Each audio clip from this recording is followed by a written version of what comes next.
snapshot, soit vous faites une recherche graphique et vous le trouvez. Sigma, c'est ma contrainte, et donc là, c'est le phi, là, c'est l'orientation de mon contrainte. D'accord? Donc, c'est pas une loi très compliquée quand on la voit comme ça. Voilà. Donc, je vais avoir plein de cas de figure. Soit j'ai une contrainte linéaire. Donc, vous imaginez votre film, par exemple, vous allez déposer un film d'or sur du silicium. Évidemment, l'or va essayer d'adopter le paramètre de Maille du silicium. Donc, ça va le mettre sous contrainte là. Donc, dans ce cas-là, je vais avoir une contrainte qui va être linéaire. D'accord? Parce qu'il y a une contrainte juste sur le plan de mon silicium qui est orienté. Donc, dans ce cas-là, j'ai une variation de ma contrainte qui est linéaire. Si vous imaginez tous les petits grains de cristal qui sont orientés différemment, c'est quelque chose ici.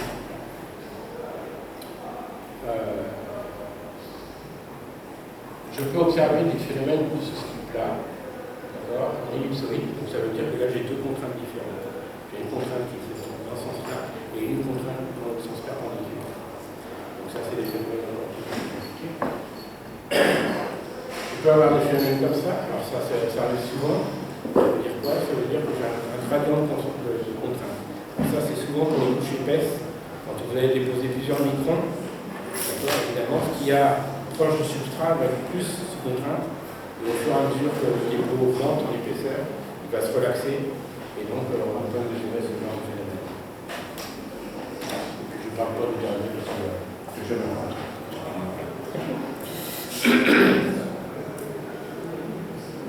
Voilà, donc là ça c'est un exemple que j'ai fait, mais on peut le faire sur votre appareil aussi. Là je vous montre sur un cassette, mais sur votre appareil on peut le faire aussi. Pas de souci. On voit pas très bien, mais j'ai trois pics de drague là, et en fonction de l'orientation, le pic il a bougé.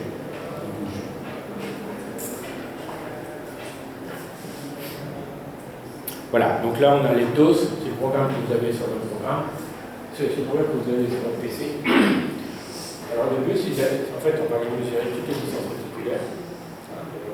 C'est toujours la même, hein, parce qu'on s'intéresse qu'à un seul pic de Bragg, et on regarde sur les orientations de notre maquette. Donc on mesure le maximum de choses, de fois, hein, et puis après, connaissant le coefficient de Poisson, le module de Young que je vous ai raconté tout à l'heure, on peut remonter à la calcul de la contrainte. Ça, c'est. Je pense que je vous montrerai ça à la fin. Hein, comment se servir de ce programme, c'est très simple. Donc en fait, on prend le pic, et puis le but, c'est pas de déterminer son intensité. Le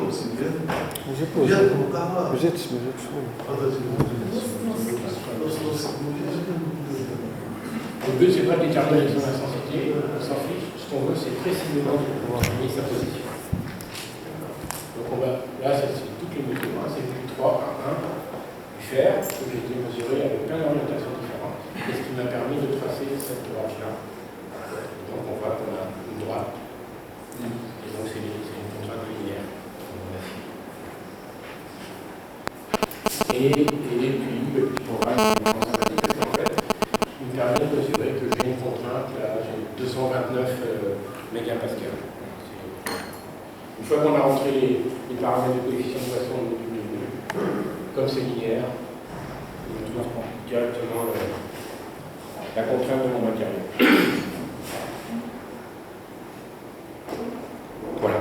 Donc, évidemment, si on a une contrainte, si l'évolution est dans ce sens-là, ou dans ce sens-là, on a une contrainte positive ou une contrainte négative, ça veut dire que soit on est une contrainte en traction ou en contraction. Mais pour les couches minces, ce qui est intéressant, c'est qu'on peut avoir des contraintes énormes. Quoi. Là, on a 3,8 gigapascal, ce qui est énorme. Voilà, donc là c'est des mesures que j'ai fait voilà, sur des échantillons, et ils ont dit que c'est des quasi-cristaux, en plus, donc ce qui peut complexifier les choses. Et on a mesuré sur différents pics, hein, Suivant une direction, on mesure 963 mégapascales, là on a 1100 et après on a 1200. Donc on voit qu'on a une contrainte différente suivant quel type de braque on utilise. Et ici, c'est les mêmes matériaux, mais on a mesuré avec différentes épaisseurs. Donc la première épaisseur, c'est 500 nanomètres, après 1,2 microns, 1,9, 2,6. Donc là, c'est un peu 500 nano, 1100 mégapascales. Là, on a pratiquement la même chose, 1,2, 1,9, ça baisse. Et à 2,6, ça chute complètement. C'est ce que je remarque ici, la courbe en noir, on voit que ça chute. Et en fait, par microscopie, on a vu ici qu'en fait, le film il s'est cassé. Donc c'est pour ça qu'on ne mesure pas de contrainte, parce qu'il y a eu des craquings. La contrainte est tellement forte que quand l'épaisseur augmente, il n'y a pas supporté. Voilà, c'est un exemple où on avait deux types de contraintes maximales. Ok. Vous n'avez pas ça, mais moi je l'ai, donc je vous le présente quand même. C'est une question. Ouais. Vous avez dit souvent ça concerne le film ou entre le film et les substances. Après, oui, après il faut expliquer cette contrainte. D'où vient la contrainte? Est-ce que c'est dû à l'interaction du film? Non, je ne sais pas si ou est-ce que c'est un problème chimique qui est plein de défauts qui vient de contrainte, ou c'est des contraintes d'interface entre le film et les substances. Non, la diffraction va vous permettre de quantifier cette contrainte, la caractériser et de la quantifier. Globalement. Voilà, globalement. Mais après, il faut l'expliquer. C'est aux physiciens d'expliquer.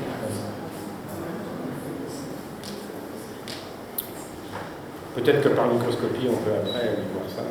Oui.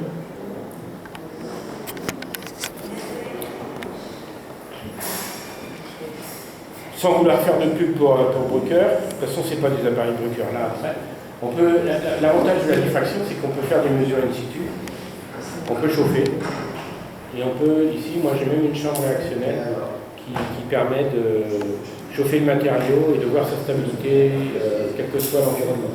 Moi j'ai un groupe qui travaille sur la corrosion, par exemple, et donc on peut chauffer. Nous on ne peut pas le faire. Ouais. On ne peut pas. Ben non. Il faut qu'il vous pourriez. Si demain vous avez un peu d'argent, enfin quand je dis un peu, c'est 50 000 € minimum.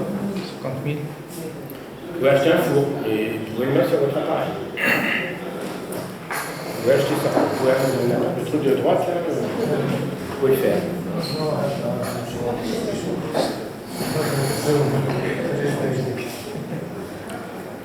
Donc ça permet de faire des mesures. Non, je ne sais pas.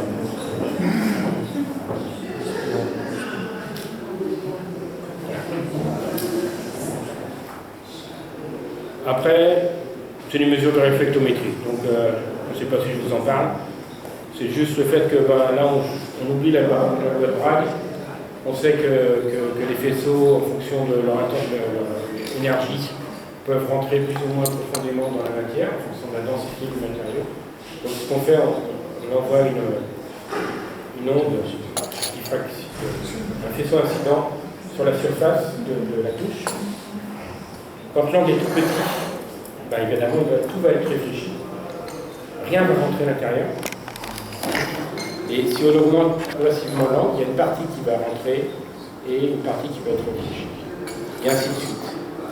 Alors on va définir comme ça un angle critique. Cet angle critique il va être lié à la densité de votre matériau. Plus votre matériau est dense, plus l'angle critique va être épais, va être grand. Et ainsi de suite. Comme ça, on va mesurer une courbe qu'on appelle de réflectométrie. Comme ça, là, c'est celui que je viens de vous raconter. Et on observe des oscillations comme ça. Donc l'angle critique, il est là. C'est un truc qui semble, 1 degré. Donc là, il y a la densité de votre matériau. Et après, en faisant des oscillations, vous allez pouvoir mesurer l'épaisseur de votre couche. D'accord? Donc, en fait, cette courbe-là, elle peut être finie avec 3 paramètres.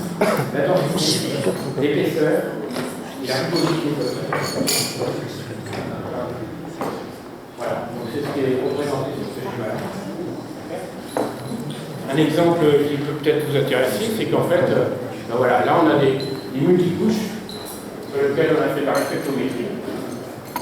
En fait, il y a eu un substrat de LGO, ils ont déposé du chrome,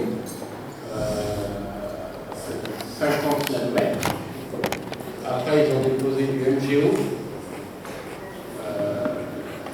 même pas.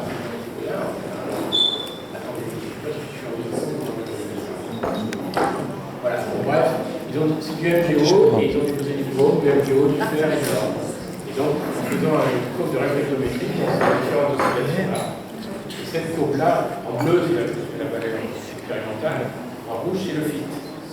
Et ça a permis, en fait, ils affinent ce type de courbe-là avec les trois paramètres qui sont la densité, la rugosité et l'épaisseur. Et évidemment, il faut multiplier ça par le nombre de sous-bouches qui correspondent. D'accord? C'est pour ça que vous avez préparé. Non, il faut un appareil à haute résolution parce que là, vous comprenez, il faut un faisceau vraiment qui diverge le moins possible. Moi, j'ai un appareil qui est dédié à la permanence. Où il est installé? Comment? Il est installé au fond. Ah non.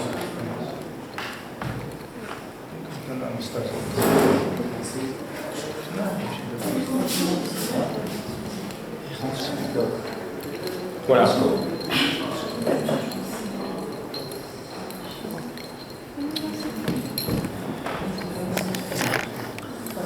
fait combien de temps? J'ai 1 minute. Ouais. Merci. Donc j'ai d'autres choses éventuellement que je peux vous montrer. Mais je ne sais pas, comme vous voulez quoi.